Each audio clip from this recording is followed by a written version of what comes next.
Good morning, everyone. A very warm welcome to all of you to Franchise CXO Dialogue.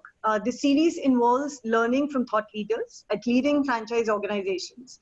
Hope you all are keeping well, safe, and healthy. My name is Ashita Marya, and I'm the CEO for Franchise India. We've got some ground rules for the attendees, and if they wish to ask any question during the webinar, they can just post it in Q&A section. Today, I'm very excited to welcome Mr. Prakash Gagnani. He's the CEO for 5paisa Capital Limited. Since its inception in 2015, he's very passionate about financial markets and bringing innovation in broking sector. Most of his time is now spent in building the business to make a positive difference in the fintech space. He's a true Mumbaiker and a management graduate from the Pondicherry University. He enjoys and enviable reputation in the industry for all the efforts. In fact, in late 2015, he turned a professional entrepreneur with legendary entrepreneur Mr. Nirmal Jain to bring back the popular brand of 5paisa.com with a specific focus on affordable and high quality platform for investors. 5paisa.com has over 5 lakh customers. About 81% of new clients are from tier 2 and tier 3 cities. The 5paisa mobile app has about 41 lakh downloads and enjoys a very sustained rating of about 4.2. The USP of 5paisa.com is that it provides 0% brokerage, and flat INR 10 per trade. So the idea itself has become a game changer. Of course, we'll discuss about that as we go through in the webinar. Another interesting thing in 5paisa.com is that the average age of a partner who works with 5paisa is come down to about 26 years from 35 years in past 4 years. So we'll discuss about all those things. And we have Mr. Gaurav Marya with us, who's an absolute authority on franchising. So I'll start with you, Prakash, if you can. I understand that, you've been very passionate about financial sector and, you started your career from there and, you kind of hailed through this year. I would like to start something that really values the organization, wherein Jack Welch has once said that, strategy is simply the resource allocation. And, when you strip away all the noises around in the organization, that's what it kind of comes down to. So it means that you make clear-cut choices about how to compete in the market, how to start, and but you cannot get everything, and you cannot answer everybody's questions, no matter what your size is. So what strategies, what choices really helped you, since you've been involved right from the very beginning and you've granted some USPs in 5paisa.com. So how it has really helped you reach where you are today? So thanks Ashita for having me. A very good morning, everyone. Very good morning, Gaurav, to you too. So Ashita, as you said, we started our journey around 2015. Just to correct two numbers, you said we have got 5 lakh customers. Now we are 7 lakh plus, and as we speak, we have more than 5 million app users from 4.1. So yeah, coming back to the way we started.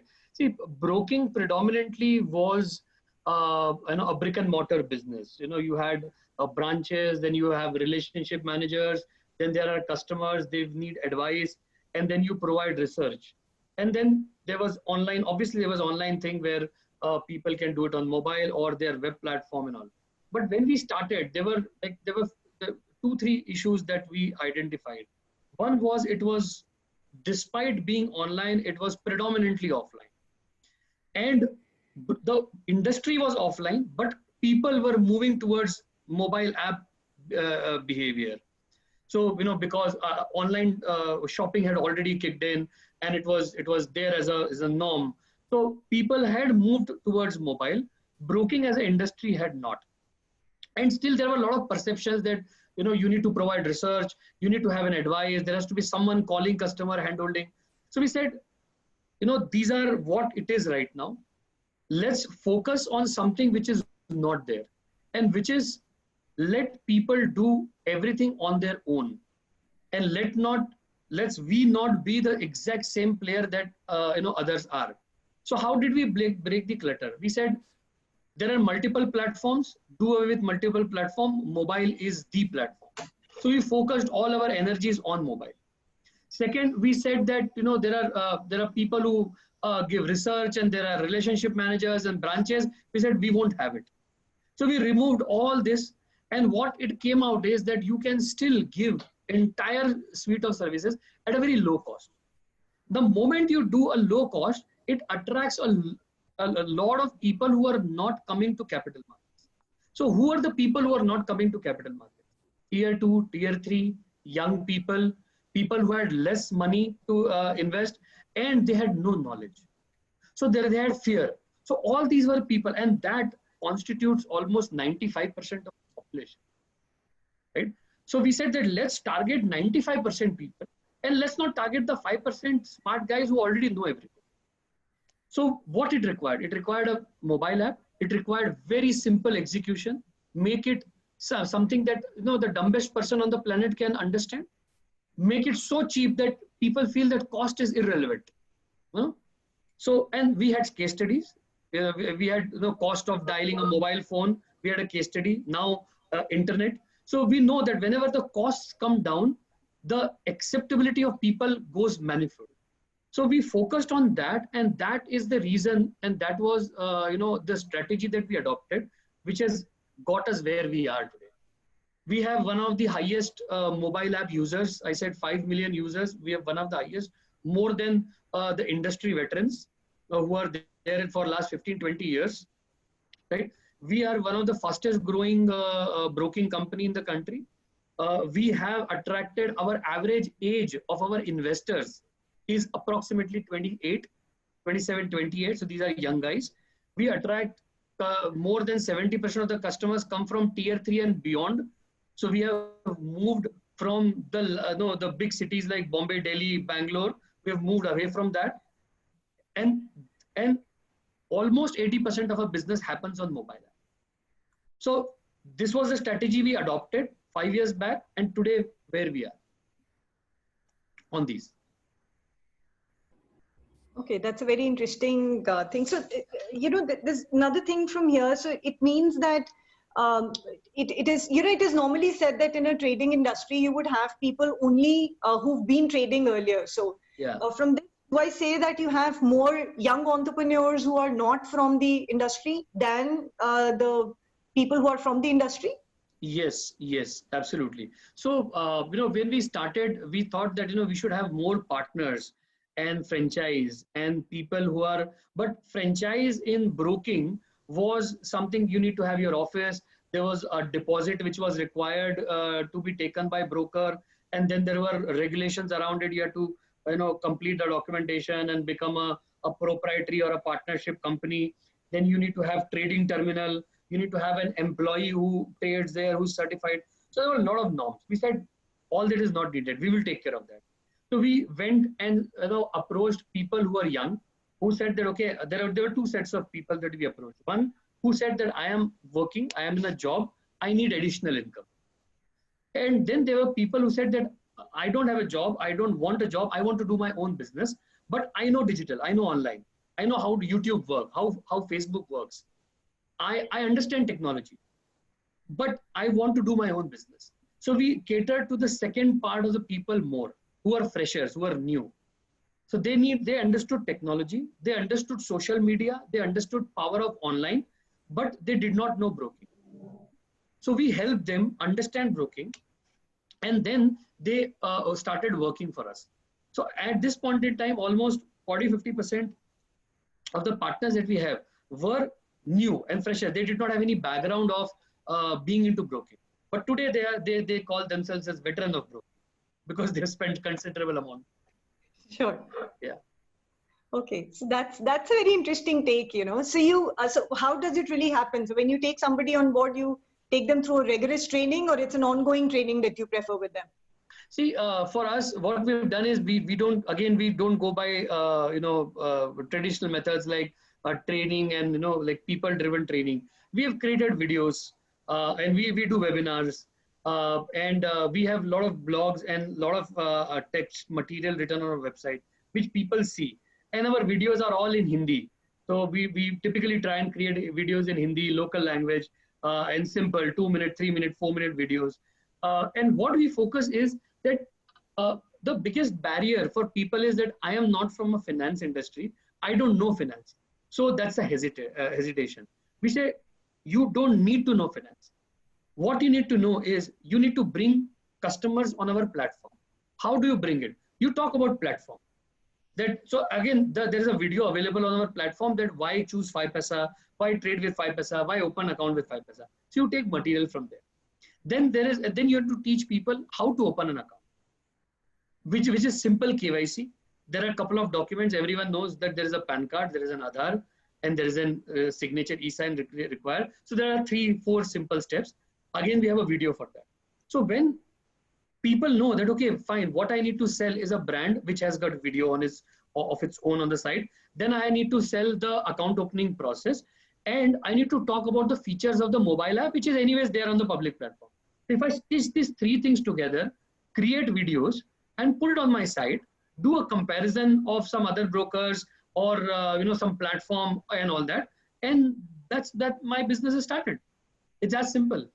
So maybe 3-4 learning videos, one my own creation, and I put it on my YouTube channel or my Facebook channel, my Insta channel, and that's where I begin my journey.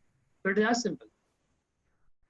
Very interesting. I think this is a what I call a last mile entrepreneur development, which means that you can actually empower people who can work from anything and give them tools which are do-it-yourself tools, and they can all get started and get empowered. And I think there are not many opportunities I would know which would be there in the market which can empower this. So it's a very intelligent thinking. Yeah. And especially with the whole digital economy, this can become a huge opportunity. While it will put some pressure on the ticket value, because you're one side going younger and second side going tier 3, tier 4, which means Correct. that the average investment size would be low. But my fundamental says that even if you have a very low ticket size, the country, looking at the population and the penetration in this country, the volume can itself take care of everything. Absolutely. Because, I mean, we did not plan for what we are going through now. But if you see today's last 3 months, it is a proof of concept for what we were talking about in terms of digital, that do it yourself, make it virtual. So we said that, you don't need office, you don't need people, you don't need investment. What are we doing today? We all are sitting at home, right? The only thing which is working today is internet and electricity. So there are 2 things which I have a laptop or a mobile phone. So if I have these 3 things, I don't need anything, right? I can do my own business. And fortunately, stock markets are working, banking is working. So that has not stopped. So these are the businesses which have thrived. So I think anyone who is looking to start a business, I think it's the right time. And, if we all have got that jolt that we wanted, that, leave. So everything is uncertain. Life is uncertain. Leave things which you were doing for ages and adopt new things. So there are students, there are children who are studying online, virtually, we never thought of. There are businesses who are doing online. There are these kind of webinars we do and we interact online. We always thought that physical meeting is the thing, especially if you're an old entrepreneur, you want people to be around you, seeing you. But today, we are sitting in 3 corners of the country and talking to each other. So I think virtual world is far more connected than real world. And you don't need anything. So if you want to start a business, you have lesser money, don't worry. You just need a mobile phone, an internet connection, some research and understanding of your of the business that you're getting into, and you are good to go. You're absolutely good to go. Absolutely. I completely agree with you. Nobody more than I feel. I wasted my last 15-20 years just traveling 20-25 days every month and going and doing. Maybe in the day I used to struggle and start in the morning 8 o'clock meetings till 8 o'clock in the evening and only end up doing 15 meetings, right?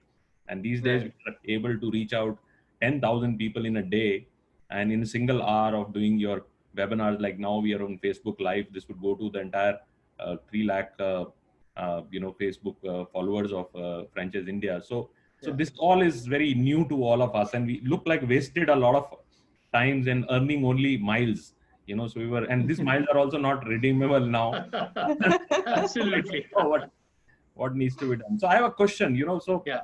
it's when you empower so many people, and what I've realized that people quickly get into these kind of opportunities, but their engagement level is very low. Yeah. So what do you do for creating their engagement levels? Because a lot of dropouts happen anyway in financial Correct. services. This is a problem that if you have, say, 1,000 people joining as a franchisee, you will end up finding in the first year itself 50% is gone. Right. Because engagement level in the whole financial world is a big problem. And now when you do it on a virtual and or a mobile phone, they would get into, because they always thought that this was a paying business, but eventually they will drop out even equally faster. So what are you doing on the engagement side? Yeah. So, and you mean engagement for our partners, right? For partners, yeah, that's right. So, see so first let us understand why people drop off. One is that when they start, everyone has all of us want to earn money instantly. So I know the moment I put a YouTube video, I want thousands of people to see it, and then I get leads, and I get accounts, and I get money. But in the real world, it doesn't happen like that, right? In real world, what happens is when you are putting a video or some post, there has to be some uniqueness. What is that uniqueness? So we try and engage with our partners and understand and tell them that, what is that you bring to the table for your viewer? Are you talking about maybe charts, technical analysis, investing, wealth creation? What are you going to talk about? Or you're going to compare, you say, I don't want to do anything, but I just want to compare few brokers and just give out my opinion on which broker is. So we list down some 10, 12 things. They say, okay, you have to choose one among these. And then you have to consistently go out and communicate with your users.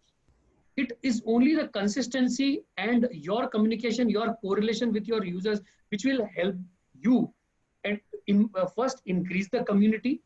So if I am a YouTuber, the only thing I can do is I can put out videos. And if I am on one subject and I come back again and again and again and again, talk about one subject, I actually end up increasing my community. The moment I increase my community, that's when people start trusting me, and that's when I start getting business. So we engage with people on providing content. But then after, I accept that there are a lot of people, a good percentage of people who say that, okay, fine, I am not understanding anything. So those are the people who move out. But that's okay. I mean, that's part of the game, because not everyone will understand finance in a way. There are some people who are bent towards travel. There's some people who are bent towards fashion. So they go there. But what are left, then those are the people who then become very strong, and then they scale up. So I think from our end, how do we engage? We engage, one, on providing content. Second, on also help create content. One is I give you an idea and then I leave it to you. But we also help. Okay, fine. If you want to do a YouTube video, I'll put my creative team behind you to create a good video. If you want to write something, I can help you with that. So these are the engagement things that we help our partners with. That's very initial handholding. Once they get the feel of it, then they are on their own.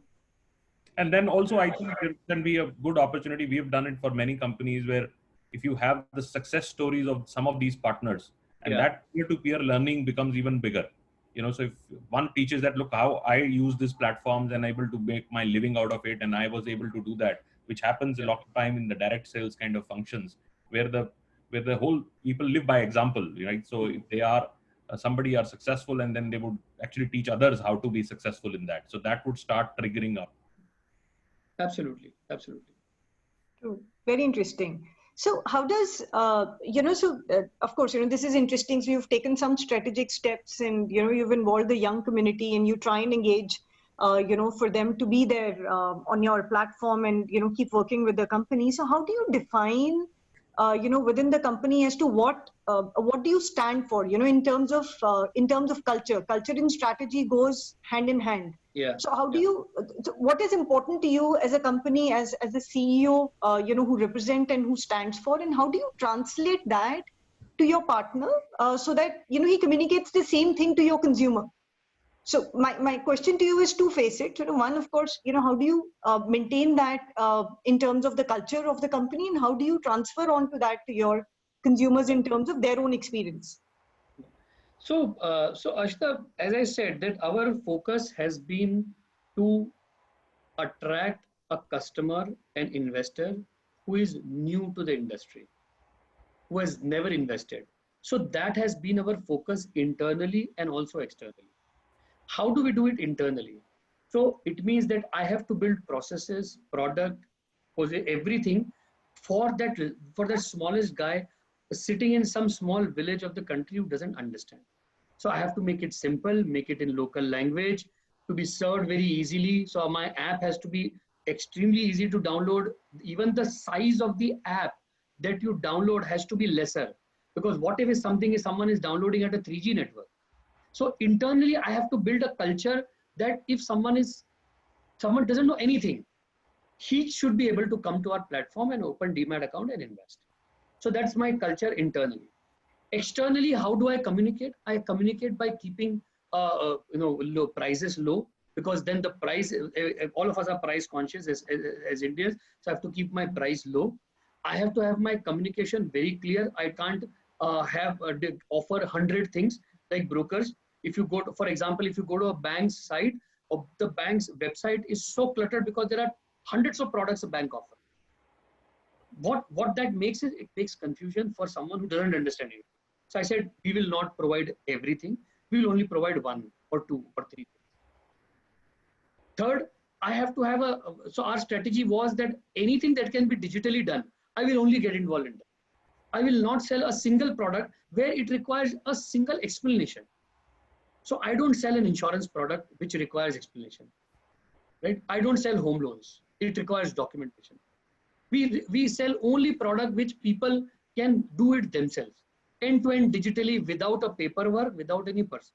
So these strategies and these culture that we have created internally, because there is always a fascination towards a financial product that, okay, let's sell this. It might get us revenue. But then again, we go back to the same question. Whether it solves 99, whether it will attract 99% of the customers, whether it will be very simple to understand, whether it can be done digitally. If the answer of either of these three are no, we said no, irrespective of how lucrative it is. So that is what we have done it internally. That is what we communicate to partners. That always focus on what customer wants. I mean, I am no Steve Jobs to understand that what people are wanting, but they are not asking. But that requires a genius. We are not. But at least we say, okay, like people want, like it's a Google strategy. They want simple things. If you go to Google, you won't find an advertisement. You won't find a cluttered website. People want it simple. So keep it. People get confused when you give 2-3 options. Don't give options. There's just one thing. Even as smallest thing as opening an account. So now it becomes a norm, but 5 years back, opening an account with any financial intermediary used to take 3 days, 4 days, 7 days. There were paperwork, 18 to 20 signatures. Even if it is online, there was like huge there was a long form. You need to fill that 20, 30 details. Was not thought through that what should come one after another. We have worked almost 4 years to get there. So these are very small, minute things that you take care internally as well as externally to attract to the target audience that you have. And the way your then partners also imbibe the same thing. True. Yeah. Very interesting. I really appreciate the clarity of thought that you have for your target segment. I think that's really appreciable, and that is how you've been able to get them on board. Absolutely. Yeah, I think in franchising, we use this 4 fits, and I think you clarified. So one is what we call, if you have a strategic call, do a strategic fit first. And on that, you do 3 fits, which is the financial fit, the operational fit, and the marketing fit. And all 3 fits would actually then come on very easily, and your call is very clearly anything which is not digital, anything which doesn't have a mass reach, which means that it reaches to everybody. And so these are, if they don't qualify, then the other fits have no meaning. Absolutely. So, one thing is very interesting that you have an absolute clarity of thought of how you want to take things further. So how does it really boils down to a relationship that you share with your franchise partners? I'm sure, all your franchise partners would not be that old. They'll be very young. Yeah. But having said that, to address a community of young people who also have an entrepreneur mindset like yours, sometimes, get hazy in terms of asking them to follow certain things, that company follows. How do you maintain that balance with them? So, see, I think more than what I say or I want to say, I think for me, numbers speak for itself. So the only way we communicate with partners is, one is, as Gaurav said, you create a success story. So I have partners who started with giving us only 3 accounts, 5 accounts in a month. And what they were earning was like 2,000, 3,000 rupees. And then we said, okay, bro, because what happens is, in our case, you can also share brokerage. But brokerage takes time to mature. You won't get on day zero. But then we created success stories that people who started with just having 4,000-5,000 rupees a month went on to get like 5 lakh, 10 lakh rupees a month, because that's the investment that they did. So for any partner to get a sustainable income over a period of time, you need to invest two things. One, your time. Time is the biggest investment that you do.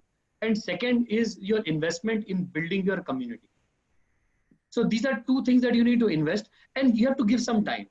People will come to you if you have a good content. So then you are investing in your understanding your customer, building content.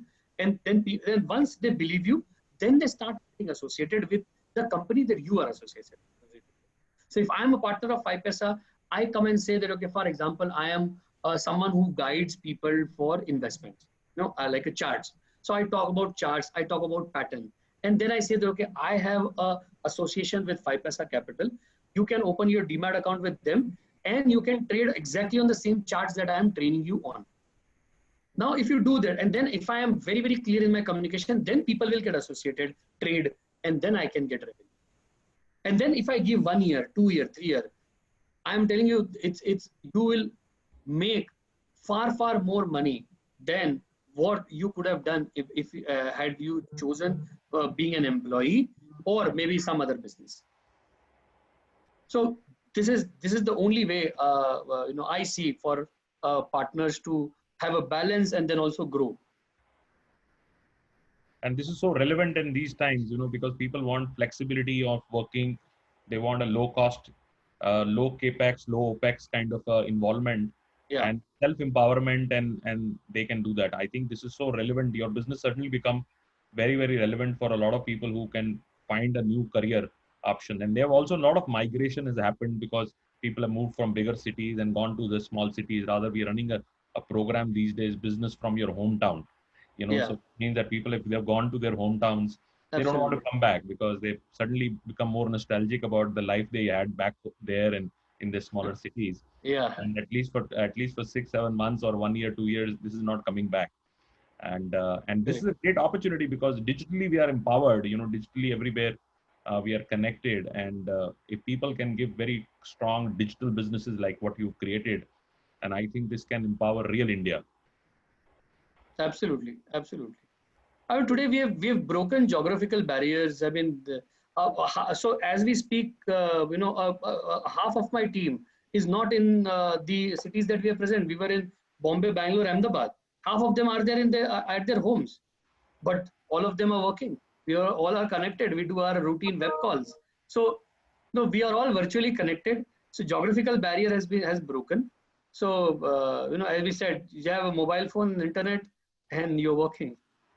Yeah, it's absolutely a new way. And so I wonder sometimes a lot of these commercial offices we build on, what are we going to do for them, I am worried too on that, by the way.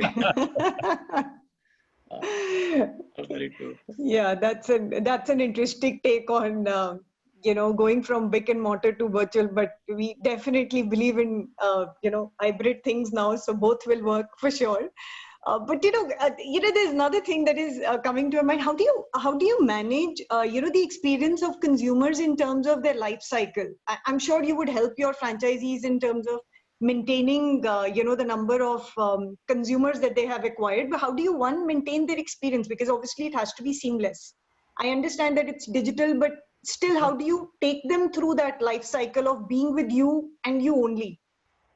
Experience and building the experience for partners, you're saying? I'm saying for consumers, so your partner is actually a connecting point in between yourself and the consumer. Correct. So how do you maintain the consumer life cycle Having said that, he's in between. Absolutely. So, as a consumer or an investor, what exactly are you looking for when you come to stock market to invest? You have to create wealth. That there is no other way. You are investing money. You want to get returns out of that money. So how do we then engage with our end customer? Is one, we provide a platform which is easy to execute and simple in terms of cost.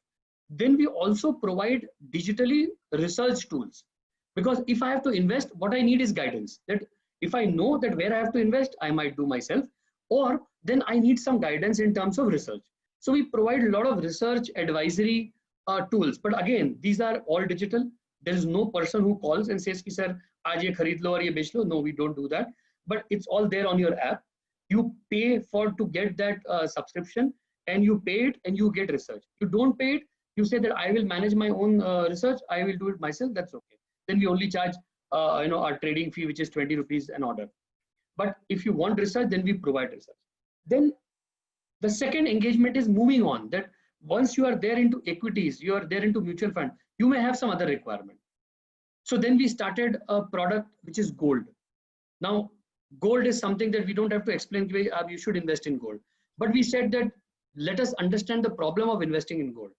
If you do it physically, you need more money, because the least that you can buy is a 1 gram coin, which will cost you at least 3,000, 4,000 rupees now. But so that becomes a entry barrier. Second, the physical aspect, you need to go to a store. So we then partnered with someone and we started selling digital gold. So as low as 10 rupees, 50 rupees, you can buy a gold. So then that is the second engagement that we did with our consumer. Third, that we said, okay, then there are investors, there are also people who need loan. So then we got into personal loans. Now we are an NBFC which provides peer-to-peer lending. So when it is peer-to-peer lending, you have at one end our own customers who can invest or lend, and there are our own customers who can borrow. So we got these two. So that's how we started engaging with our existing user, so that we create an ecosystem of investing product and they stick to us. And anything apart from equity, we don't charge money. That's absolutely free of cost for them. So it's only trading and research is what we charge. The rest, everything is available to them. And second is that everything is there on the mobile app. You don't have to go out. So this is how we have, we've tried to create an ecosystem of financial products to engage customers. Sure. And I think so, so that's great. So it helps you standardize things and maintain the life cycle of people and learning from one side to the other. So I think that's something which is, commendable. So how do you, invest into talent development? So I understand that, a franchisee is there with you and he's, there in touch with the consumers, but how do you help him to take his earning, as you said, that they go from probably a 2,000 rupee to a 5-6 lakh rupee a month, but does that happen with majority of them? So how do you invest in terms of their talent development? So and I'll be honest, it doesn't happen with most of them because of various reasons. Some things which are not in our control. The partners need to be serious. They need to have that talent of engaging people. Some people need to have a good communication if they are, especially on social media. But if you have your own website, then obviously the content of website is also very important. So there are various factors. Not everyone go to the level that I am saying, but yeah, people manage around 50,000, 1 lakh rupees a month. There are a lot of people who are in that range, which is, I think, if I look at from a tier 3 and beyond perspective, I think that's a good income and very less cost. Practically, there is no cost, right? So, there are a lot of people in this range. But how do we help them? Is I have a small team. I have a team with me who are continuously in touch with these with our partners. We have created an online platform where they can see their business, how it is happening. We share creative content with them, saying that, okay, fine, this is what you can post. Then we also help them that, okay, this content helped you in getting more, maybe clicks on your platform or views on your platform, or maybe leads. So I think this is working. You should put more. We help them also run some contests or some some offers for a certain time. So there are these few activities that we do to engage with our partners. But what is the most important thing is the offering of a partner to a customer. If I today go out and just say that, okay, fine, open an account with 5paisa, and because I'm saying, so no one is going to come to me, because who am I to say, right? The most important point is the differentiator, what I bring to the table. If I bring some value to the table and people like to listen to me, or they like to read about me on my website or on my blog, that's where they will engage. And we also help people mostly on that. And people who are successful are only because of this point. And people who are not successful are also because of this point. Yeah, true. That's an interesting take. So somebody who believes in it will do it, and you'll keep on going back to them for their own development. That ultimately, of course, would help them grow. Yeah. So that's been a that's been a so-called tiff-in between a franchisor and a franchisee, and that's like an ongoing thing that keeps going on. But I think if you're able to maintain a balance in between both of these things, it really helps both of them grow, and that's a true relationship, that Correct. we say. Correct. And for a franchise, the more there's an important thing for a franchise, that see, every one of us are there to earn money, but if you make that as your motive, then you will never end up making money, right? What you need to do as a franchise or as a business or as an entrepreneur is provide a solution to a problem for a customer or a consumer. Either it is a product that I sell. So if the problem is that I don't have that product, then I become a facilitator of that product or that particular service. Or if someone doesn't know anything, then I try to help him understand, and that's how I start earning. So though your motive is to earn money, but don't make that as your offering. I think that's a simple message for people who want to become entrepreneurs, take franchisee and grow. Yeah. I think you're on mute. So in franchising, we say that there should be always a policy for companies, especially for companies like yours.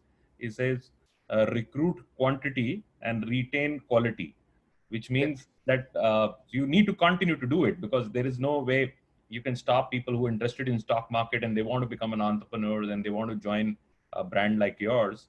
And but the function should be that it should churn itself and find the quality ones who would stick around, are committed. They understand that this is an operator model, which means that unless you put your time, and we call the time return on engagement, this is no more a return on investment business. So you don't bring in any investment. It's a return on engagement. If you engage with the company and you continue to uplift your learning levels, then you will become a successful entrepreneur. And rather than being an isolated trader, you are working with something which has all the tools. Correct. So tools are only 50%. 50% is your entrepreneurial ability, which you need to bring in. Absolutely. Absolutely. Yeah, so that's an interesting take. So you get more when you're involved more into your businesses. So what, having said that, we all know what, we've gone through in past 3-4 months, and it really has helped you in terms of the transition that you wanted to make to mobile apps. But overall as business, we understand that financial services as a sector has grown because the investment overall has grown. So how it has impacted you as a company and as a brand? So, see, the last 3 months have been a very different scenario. On one hand, you have a pandemic. The entire, the country or the world has come to a standstill. There are questions about economy, earning, job losses, and there's a lot of negativity there. But what has happened in stock market in the last 3 months is completely opposite. I don't know whether this is a reason because everyone was at home, people were trading, but then lot and lots of customers who have come for the first time to capital market. So March, April, May, June, 4 months have been the highest Demat account openings for the industry across India, even globally, even in US. the people who have come and opened, the likes of Demat account there has gone through roof. Why? There can be a lot of reasons for that. But what I see is that when you have a fear of uncertainty in terms of money, in terms of life, suddenly you become very cautious about saving, investing, creating wealth, right? These are the thoughts that people come across, that what if tomorrow I don't earn? I won't have money to run my house. So I need to save. I need to invest. I need to make more money of my saving. This is what has happened, and that has brought a huge customers to broking. We ourselves have doubled in last 4 months in terms of our customer base, in terms of everything. Our people, our team, our infrastructure, everything has gone up. Stock markets have gone up. Returns, stock markets have gone up like 45-50% from the bottom in March. So there is a different behavior what is happening. And for one, this behavior is good. Why it is good? Because one, it gives, young people are not very, they feel investing and all the traditional thing is very boring. They're more of Instas and Facebooks and Snapchat kind of world, or TikToks. Now it's banned, but yeah. So we are that world. We are not investing money, finance. People don't like young guys. But suddenly people have realized that yes, this is important. So that's the one good thing, that you go back to saving and invest. The second good thing is that when you invest at a lower rate, and when things go up, you make money. And then when you make money, you get confidence. That okay, fine, this is good. I can do more. And that's how the culture of investing in stock markets comes. So these are two good things which have happened to industry as a whole. We as a brand, because we are a digital brand, have grown more than 100% in last 4 months. So, that has benefited us. And even our existing partners who are associated with us have benefited, because, they were doing their work for quite some time. They were getting a X number of, hits on their site or accounts through them. Suddenly they have seen that it is doubled or more than doubled. So there's a benefit, in this part of the industry. Yeah, it's very surprising how people started shifting from, in terms of getting into from what we call the fear to financial freedom. You know, this is the equilibrium. On one side you have fear, and the second side is financial freedom. So you always try to move from this to this. And sometimes it goes vice versa also, because you thought that this was right for you and it doesn't work. And we see in franchising all the time this happens. People come with some aspirations, sometimes investing into business. They don't understand that business well, and they get disappointed. And that should be taken care. So, but fundamentally, any fear which could come would always have a response from humans. They would like to find themselves in a little more comfortable environment. And this time around, everybody had only one fear of losing. Obviously, health was one, but obviously losing their jobs or losing their businesses, losing the entire thing. So everybody looked at doing something for their financial freedom. And financial freedom, especially in the stock market for younger people, as you said, looks much easier, because they can, one, entry level is low. They can really start at a very small investment. You can invest at 5,000 rupees and start trading, and at least it's more creative than spending on Netflix. Yeah. Yes, true. Yeah, very rightly said. I think, being into the community, I can certainly say that for young people, that you're absolutely right. For young people, they feel it's a dry industry. There would not be anything much that they can do. But I think this would open up doors for all of them, because they're looking at a stepping stone, to start somewhere. So I think it's a very interesting sector to be in. And I think last 4 months, as you said, that, they've been important for this industry, and it tells that ultimately human beings would come back to saving no matter what, or they would come back to something that gives them better returns in future no matter what. So I think that's a very, very interesting thing for those young entrepreneurs who fear getting into it because they don't have a background on it. But I think it's taking a step towards it. I think it helps if you're not having a background. I certainly feel, because if you see the world of startups in India, all the successful startups are built by people who did not have a background, who are not industry veterans. So that's a case study. So it helps. If you're not from the industry, if you don't have the background, it helps because you come from a very different perspective. You see the problem with which an insider can't see. You see an opportunity which an insider can't see. You come from a perspective because we are insider, we all are bogged down by our so-called experience or the knowledge or whatever we've achieved. So we are bogged down with what we have a way of thinking. These young entrepreneurs and anyone who's not from industry will have a very different perspective. So I think it is very good that you don't have experience about broking or finance in this. There are high chances you'll be successful. Oh, that's a very interesting take, and I'm sure fewer fresh entrepreneurs will be very happy to hear that. I'm also very happy to populate that thing that if you have a virgin mind, that really helps you take through good things. Very interesting. Absolutely. Yeah. So anything from you've been into franchising. I understand that earlier also before 5paisa you've been into financial sector and primarily into franchising. So what best practices you feel? I'm sure you've spent 15 years into this. What according to you are best practices in franchising? If you can list down probably 2-3 things that you really feel should be there. So no, that's a difficult question to answer because my experience of franchising was always brick and mortar.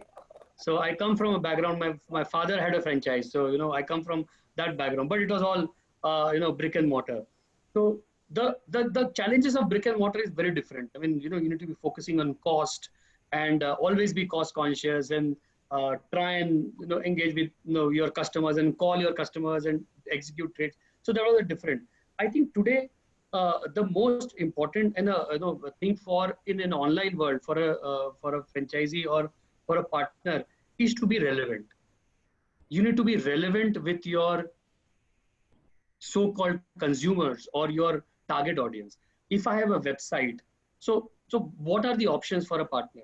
Either you have a website or you have a social media channel, or you are there online, but everything else that you do is offline. So I have my community of friends and relatives, and then I do it.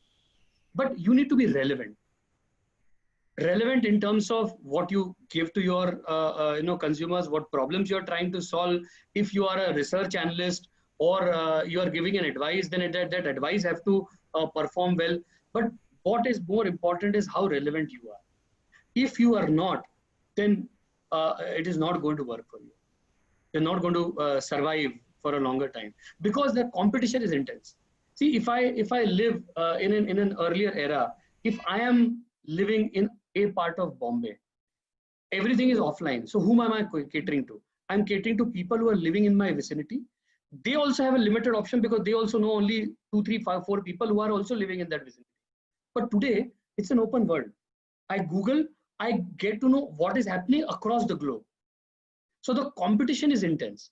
So you need to be absolutely good in what you do, always stay relevant, and keep up coming with new things. I can't live with my laurels that I created a website, I did fantastic 2 years back. No, I have to be working 24 hours even now, create something new on, because I'm not competing with someone who's staying next door. I'm competing with someone who's staying somewhere in some deep Africa. So I'm competing with everyone. So the times have changed and the challenges have changed. Yeah, so it's very difficult to maintain the change cycle. The change cycles are becoming more and more challenging. Absolutely. Yeah. That's interesting. So I also understand, that you're very fond of street food. So how are you managing that craving? Having said that, you can't really go out and eat that anymore. Oh, absolutely. That's a huge, So what we did is I told my wife and my mother to make things. And if you're in Bombay, what you crave more is pav bhaji or vada pav and all those street foods. So those though it is not healthy, but at least I try and I've asked my wife to make sometimes, though it is not as good as it gets to the street. But that's what I'm. That's the compensation. But I don't know when you're going to start. Yeah, but I'm sure every Mumbaikar will miss that. Yes. Even people like us who are not Mumbaikars, and I'm sure Bhai can comment on it more because his second town is Bombay. Practically lives there half of the month. Oh. I used to. I now I can only chat on this entire thing. But yes, obviously we love the city and we like the street food of Mumbai. So it's nothing can beat that. So there's Absolutely. nothing in the country can beat this. And it has also, and Mumbai particularly as one city which has food from all over.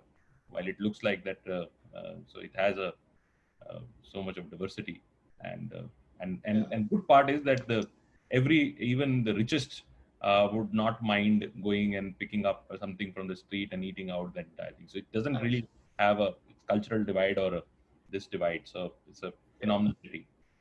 So I'm at least confident that that one industry will be back on its feet the moment it starts. And rather it will compensate for 3 months, because like people like me who are craving will go out immediately and have it. That industry is going to survive. I'm sure. Oh yeah, the F&B guys will be very happy to hear that.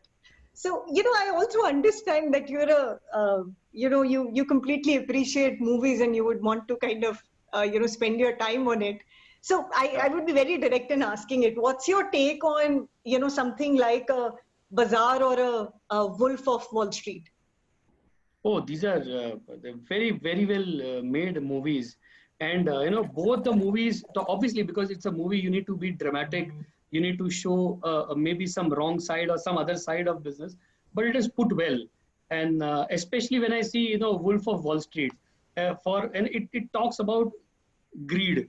What, so to satisfy your greed and to make money in a shortest possible time, you then take the shortcuts, which ends up you being in jail or out of business or even die. So but what it talks about is a philosophy, and especially in stock markets. So trading and stock market is very a place where it's very exciting, when there is no other place where you see prices moving up down real time, and suddenly you become like, okay, if I buy something on 100, within a minute it has gone up to by 5 rupees, and you calculate that, what if I make 5 rupees, which is 5% a day, I'll make what, 150% a month. I mean, oh my God, I'll be the richest guy. And that excites, and the thrill brings people. But what you end up doing is loss. So when I see these movies, I mean, they're very well made movies, especially, both Saif Ali Khan here on the Bazaar and, Leonardo DiCaprio in Wolf of Wall Street, phenomenally done. But what they show is, how greed takes everything, but then take you down as well. So very well made, but then that's a learning for investors. Let's stay away from that. Yes, true. Absolutely. I think consistency and work is important, but greed, sometimes takes on to you. So you should know when to stop. Yeah. So I think, that's something which is interesting to take on there. So and you should be hungry, not greedy. Hunger is important. Greed is not. True. That's a good take. So, we'll, because we're nearing to the time. So, just last pointers from your side. What would you like to add something, or, you would like to say something for our audience? I think my like parting thoughts would be like, see, we are living in a very uncertain times, very difficult times, but every difficult time is an opportunity. And this is not something that I am telling, it has been ages, and we've all seen that the biggest businesses, the biggest entrepreneurs, the success stories across world has been when people have been pushed to the corner with no choice left. And that's where they start their journey, and that's where they create multi-billion-dollar organizations, or a good entrepreneur. There are big entrepreneurs who come, or success stories in terms of creating wealth has come to. We are in that, and it's an unprecedented time. So let's not get bogged down with what is happening. Take it as an opportunity that when you start, you will have less competition, you will have more opportunities, right? You need to scout for opportunities and you will get it. And because the world want to come on its feet, there will be business available, there will be money available, everything will be there. So that's the right time to start your business. Either associate with a brand or do your own business. But it's the right time to start business, to become an entrepreneur. I mean, there is nothing that you can lose further. And when you have nothing to lose, the only thing that is left is to gain. Absolutely. And I completely second your thought. There is a huge opportunity, and opportunities are best in adversity. And I always say, even for companies and brands like yours, which are aggressive in the market, they would change the way business would be done. And I think whenever the market shrink, market share should not. Market share should still go up. And which we saw, even the larger market share for stock market has gone up. You know, it's more spread now. People might not be spending that kind of money, but eventually all these people you acquired, which are young and at 26 and 27, one day they will be 40 and they'll have a lot of money with them. And the same Demat account which they opened up with you, they would start putting more dollar in that. So I think you're doing what McDonald's done, you know, going more younger and younger. But if you start eating very young, like Mr. Trump did, eating burger very, very young, now he still eats sitting in White House. Yeah, absolutely. Yeah. Great. So it's like catching them young and become one of their good habits to be followed consistently. Absolutely. A very great idea. So, I had, absolute interesting session today and understood, how much clarity do you have about your work? And I'm sure, with that clarity and a fixed goal, things would be in a better shape every day. So I think that's very interesting. And thank you so much for being here with us, Prakash. It was absolutely wonderful. And thank you so much to all the visitors as well. And we'll certainly post the link as well. You can follow us, on different social media platforms. Our links are available. And for all the queries and questions, we would certainly come back to you individually for those. And thank you, everyone. Thank you, Prakash, Ashita, once again. And thank you, Bhai, for being there. And thanks, Gaurav. Yeah. Thanks, Ashita. Have a good day. Stay safe. Thank you. I will also open up an account with you now. Oh, thank you. Most welcome. Thank you. Thanks. Bye-bye. Thank you so much. Thanks.